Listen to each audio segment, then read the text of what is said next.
Saudaraku sekalian yang kekasih, ada saat di mana ketika seseorang melihat kemuliaan Allah, kedahsyatan kerajaan surga, baru ingin memberikan apapun yang dia miliki untuk Tuhan yang maha mulia. Tetapi waktu itu tidak ada yang dapat kita berikan. Sudah tidak ada yang dapat kita persembahkan kepada Tuhan. Sebab pada waktu kita menutup mata, jantung kita berhenti berdetak, nadi kita berhenti berdenyut. Segala sesuatu kita harus tinggalkan, harus lepaskan. Tidak ada yang kita bawa. Jadi pada waktu menghadap tata pengadilan Tuhan, ketika seseorang hendak mempersembahkan sesuatu, ingin mempersembahkan sesuatu, ingin memberikan sesuatu kepada yang maha mulia, dia sudah tidak punya apa-apa. Nah, berbahagialah orang yang sejak di bumi, ketika masih memiliki sesuatu, apakah itu kesehatan, tubuh, kecerdasan, talenta, bakat, uang, harta, apapun yang bisa kita miliki, kita capai, kita persembahkan kepada Tuhan. Saudara, apa yang saya sampaikan kepada saudara ini bukan karena saya membaca buku atau mendengar orang berbicara. Kalau saudara percaya silahkan, tidak juga silahkan. Saya merasa saya mendapatkan ini dari Tuhan secara langsung yang berbicara di hati saya. Suatu hari nanti Eras, ketika manusia melihat kemuliaan Allah yang dahsyat, barulah ingin mempersembahkan sesuatu apapun, sebab dia layak menerima itu. Seperti firman Tuhan katakan, segala sesuatu dari Dia, oleh Dia, dan mesti bagi Dia. Baru manusia atau seseorang itu sadar dia bukan siapa-siapa. Dia bukan apa-apa, dia tidak punya apa-apa. Dia makhluk ciptaan karya ajaib tangan Allah. Nah, konyolnya setan, yang memang dasarnya begitu, saudaraku. Setan yang memang dasarnya begitu. Dasarnya memang mau merampok apa yang bukan miliknya.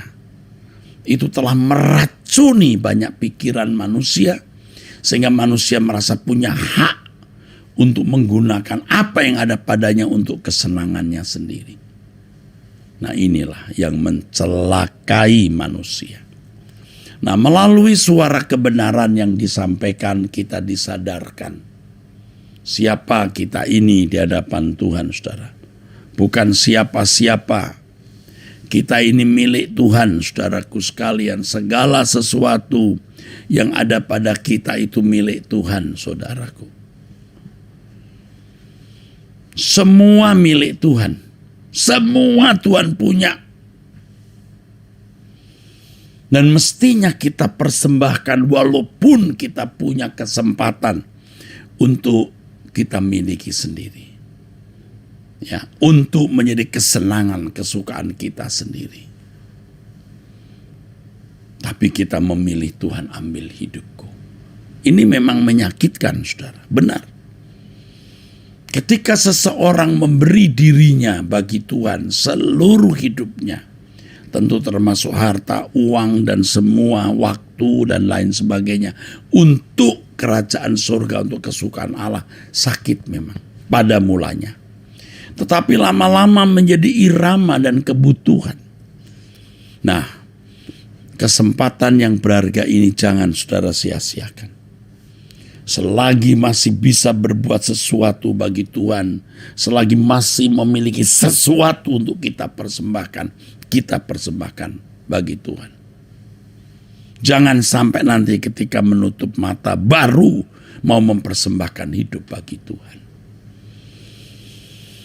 Memang saudaraku sekalian yang kekasih, orang tidak melihat apa yang kita lakukan. Dan memang tidak perlu melihat. Bahkan kadang-kadang kita dibully, difitnah orang dengan berbagai fitnahan. Jangan membalas. Kita diam, kita tidak membalas bukan karena kita memang salah, tetapi karena kita mau mencontoh Tuhan Yesus. Wah, itu sakit, saudaraku. Tapi dengan cara ini kita mempersembahkan perasaan kita untuk Tuhan, saudaraku. Kita bisa berkata, kalau memang apa yang dikatakan orang itu benar, aku salah dan tidak beres di hadapan Tuhan, biar aku terkutuk. Tapi kalau aku benar, suatu hari nanti di pengadilan Tuhan akan dibuka. Mungkin Anda berkata, ya itu kan nanti Pak, sekarang masalahnya. Lah sekarang siapa yang bisa melihat hidup kita? Kita tidak perlu show menunjukkan ke orang apa yang kita lakukan. Atau kita beri laporan ke orang kalau kita transfer duit ke orang, menolong orang, kita berbuat sesuatu bagi orang lain. Memang kita mau beri laporan ke orang, kan tidak, saudara. Tetapi kita melakukannya dengan senyap bagi kemuliaan Allah. Jadi kalau saudara dinilai salah orang, tidak perlu pusing. Yang penting jangan menyisakan apa yang seharusnya kita persembahkan bagi Tuhan. Nanti semua akan dibuka.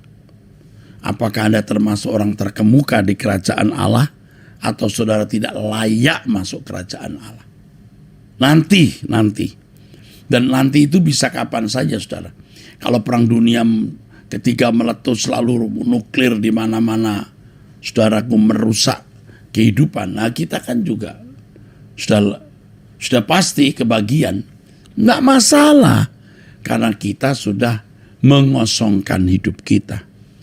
Ya, sudah mengosongkan hidup kita untuk kemuliaan Tuhan. Dan kita harus melakukan itu. Pokoknya senyap. Tidak perlu orang tahu dan memang tidak boleh orang tahu.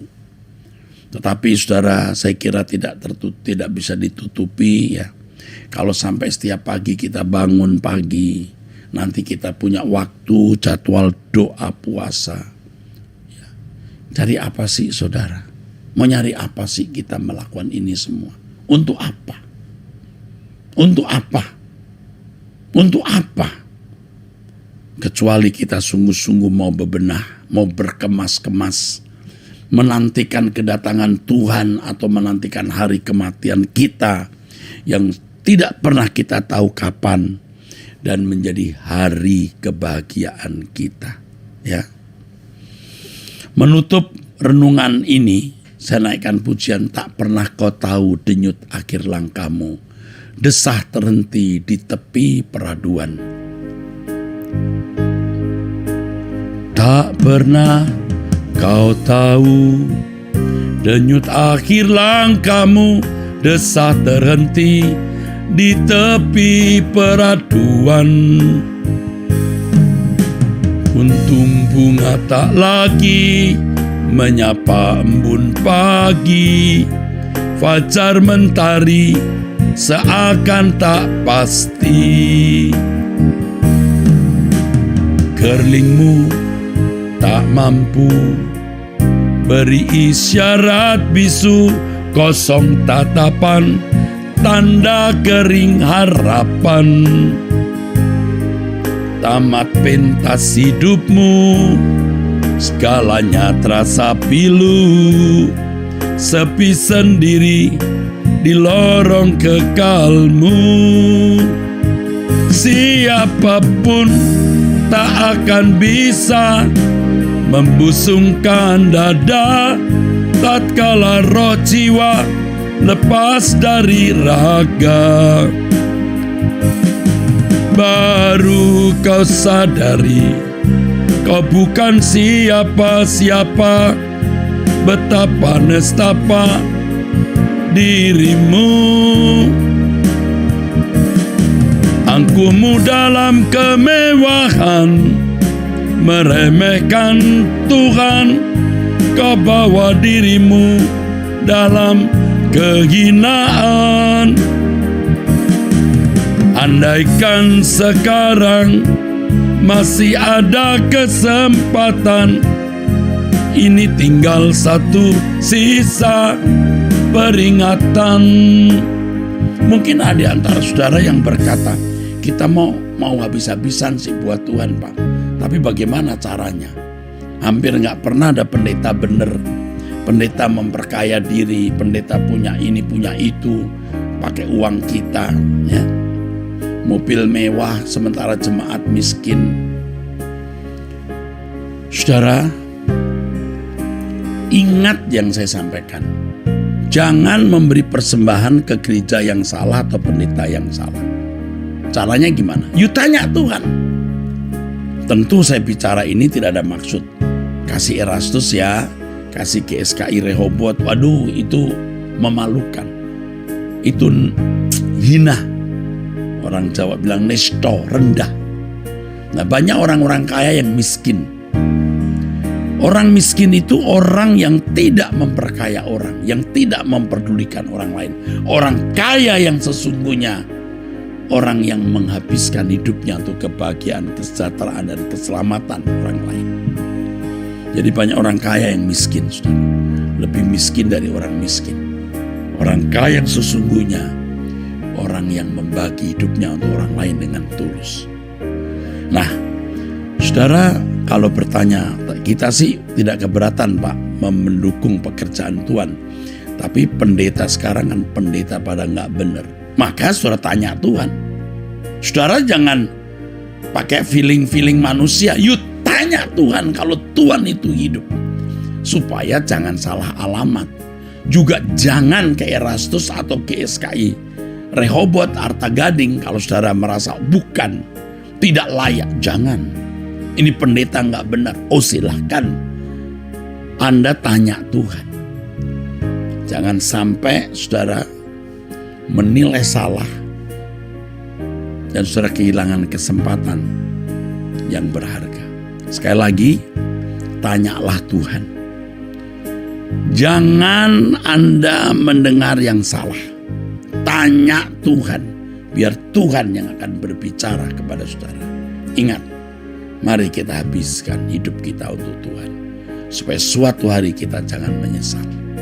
Kiranya Tuhan memberkati saudara-saudara sekalian, dalam nama Tuhan Yesus Kristus. Amin. Sampai jumpa saudaraku. Tuhan memberkati saudara sekalian.